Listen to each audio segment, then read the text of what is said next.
자, 계속 진행하겠습니다. 제가 서울 북한산 인왕산을 거쳐서 용산에 있는 원효로에 있는 남이장군 사당 이제 거기 가는 걸 말씀드리는데, 한 가지 또 덧붙일 게 있어요.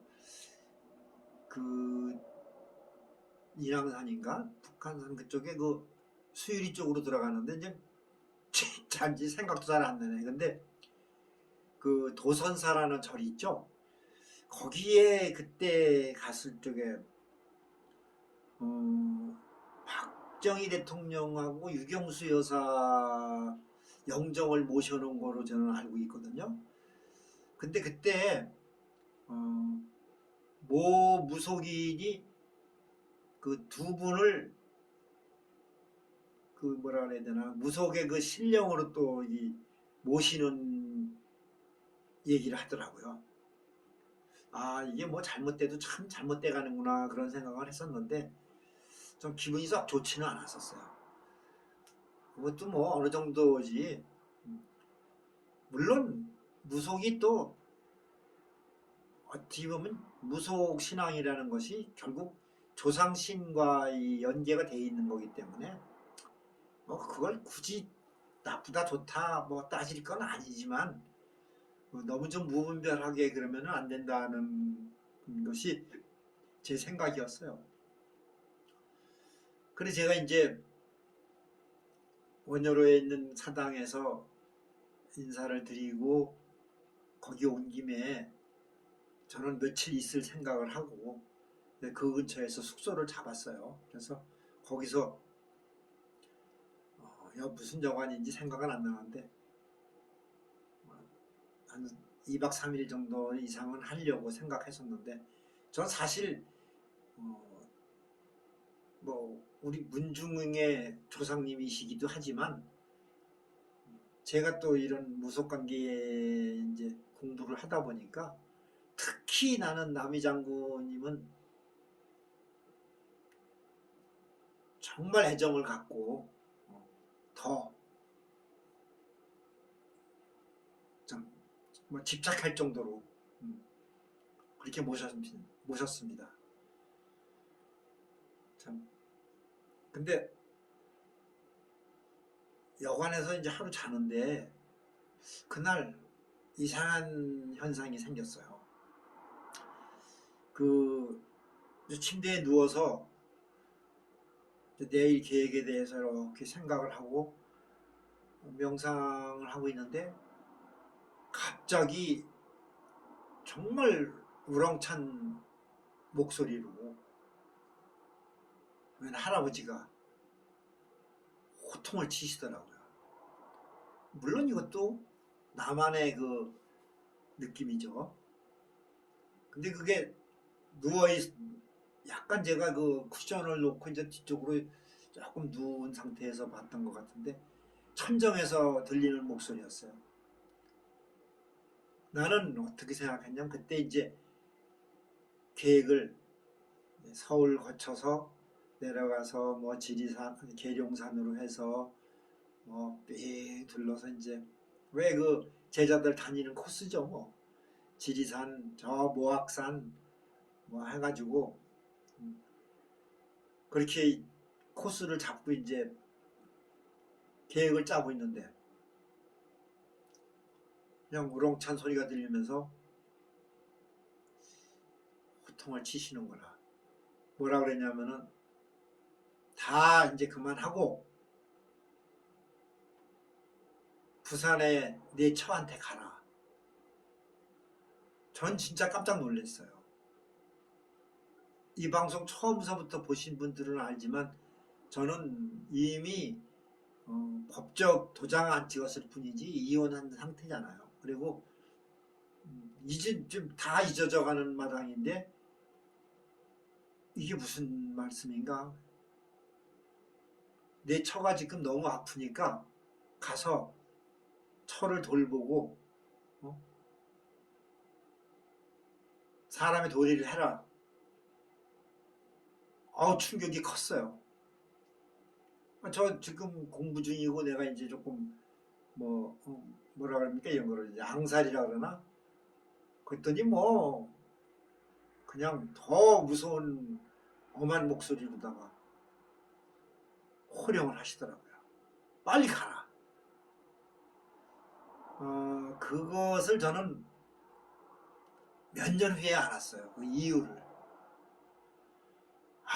그때는 정말 처음에 마음이 너무 아팠어요. 이게 내가 지금 한참 이제 공부가 탄력을 받은 마당인데 다시 집으로 가려는 게 이게 무슨 뜻일까 했는데 그날 이제 꿈도 꾸고 막 그랬죠. 근데 제가 지금 분명히 말씀드리는데 제가 지금 이 목소리 그 우렁찬 목소리와 그런 호령을 듣고 그런 거는 꿈이 아니었습니다. 그냥 천정에서 저한테 들린 목소리였어요. 그건 사람이 내기 힘든 목소리입니다. 여러분들 그거 아셔야 돼요. 그게 뭐 목소리가 크고 작고를 떠나서 사람의 목소리는 아무리 꾸며도 그런 목소리를 낼 수가 없어요. 그거는 이제 공부해 보시면 나중에 알게 될 겁니다. 그래서 그냥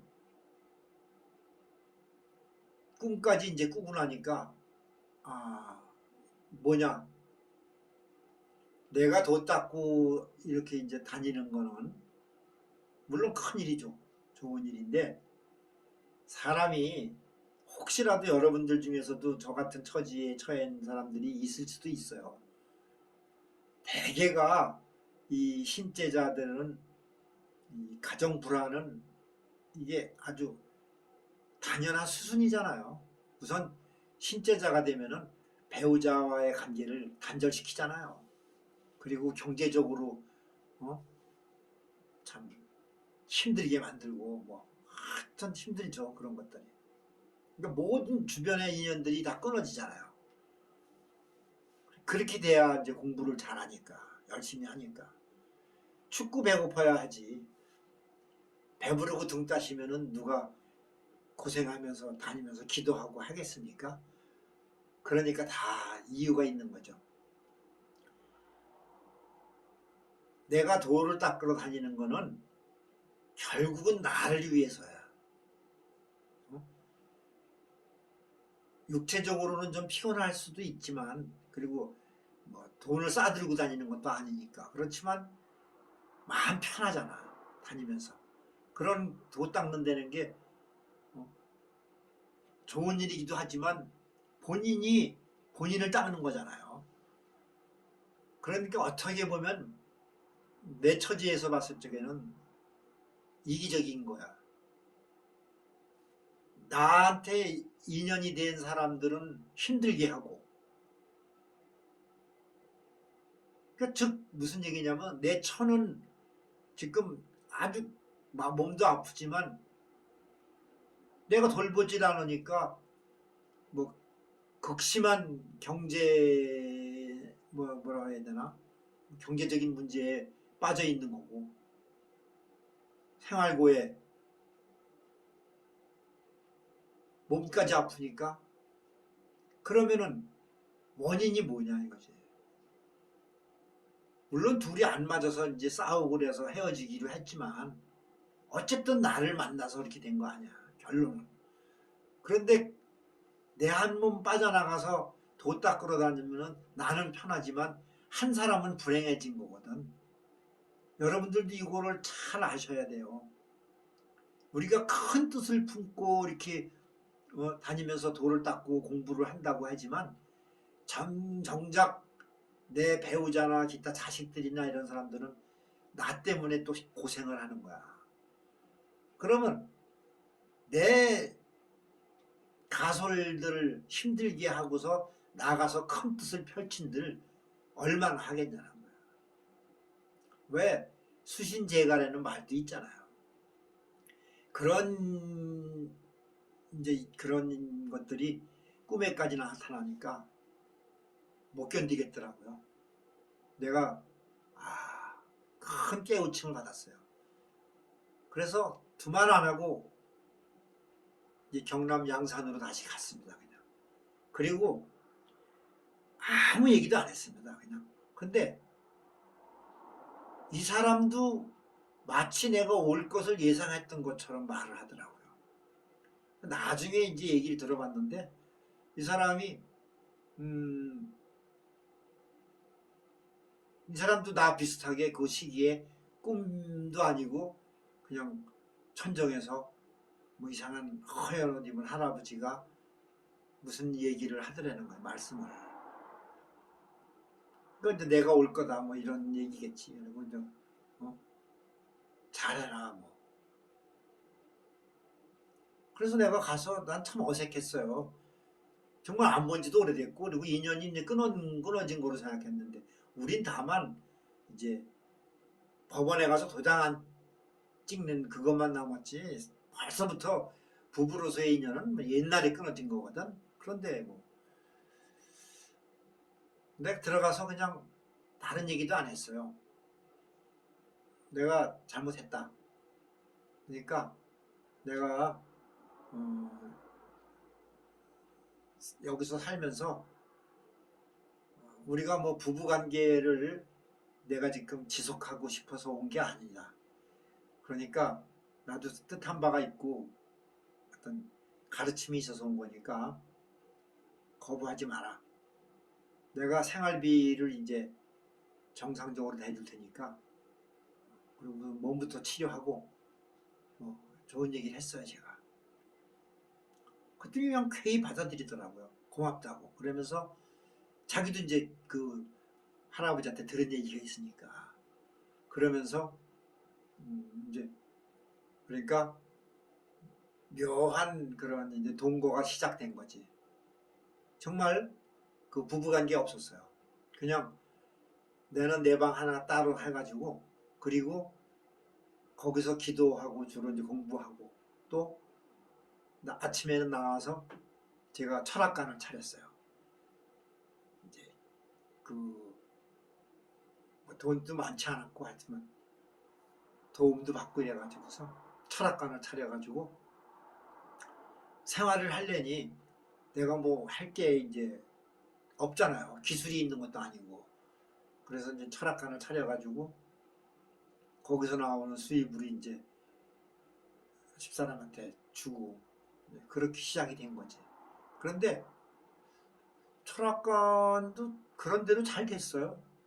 그리고 또 내가 또 성격상 내가 귀신같이 잘 마치고 뭐 그랬는지는 모르겠는데 손님들이 이제 입소문이 나가지고 왜냐하면 꼼꼼하게 해줬거든.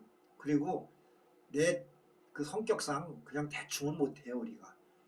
그래가지고 한 사람 보는데 막 1시간씩 걸리고 그랬으니까 그냥 큰 돈은 안 됐어. 그런데도 언제 꼼꼼하고 자상하게 살펴주니까 그냥 손님들이 이제 소문이 나가지고 돈도 많이 안 받았어 그때. 어쨌든 생활은 됐습니다. 그래가지고 이제 2년인가 했습니다.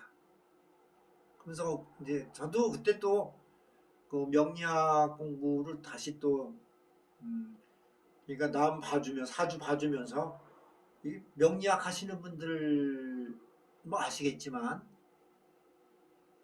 이 공부라는 건 그렇습니다. 내가 알고 있는 거를 남을 가르치면은 이제 철학관이라는 게 그렇잖아요. 내가 사주 풀어서 가르쳐 주는 거 아니야?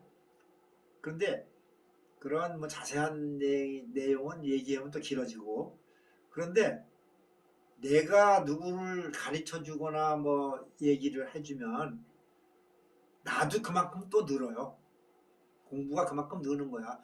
아무리 내가 알고 있는 부분이라 해도 또 내가 잊어버리고 있었던 것도 있고 또 복습하는 차원도 되는 거고 또 몰랐던 것도 알게 돼.